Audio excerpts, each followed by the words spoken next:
Hey, yours truly, Coach Angie, Wounded2Wonderful.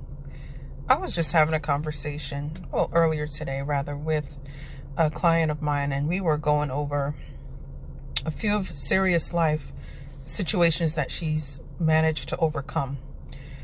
And it's like it's been a whirlwind for her, how she managed one unusual circumstance, faced with another, and then piled up on another seemingly roadblock of circumstances.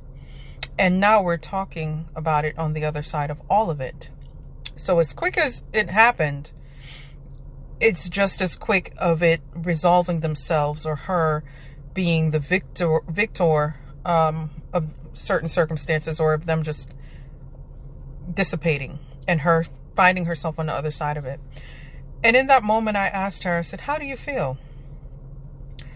She didn't have an answer. It's like she had a muscle reaction waiting for the next bad thing to happen.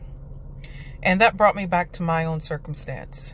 Back in 2021, shortly after when I realized I would have to file for divorce, I encountered or had consistent growing levels of anxiety, heart palpitations, weird symptoms that was later discovered to be a weird and unusual tumor that was just causing my body to wreak havoc on itself because of the constant stress and anxiety caused mainly by the events in and around my marriage. And when it was discovered by accident, for those of you who know the story know, and as a result of having multiple heart attacks as a result of this tumor, constantly pumping adrenaline through my body, unwarranted and unneeded, I went into I had the surgery shortly after in 2022, whereas all of my compiling and seemingly growing health issues suddenly disappeared. It resolved itself because we found the source of the problem. And at the end of that, when I was cleared for surgery almost 2 months later, because it was a very intensive surgery, and my surgeon asked me, how do I feel? I felt like my client.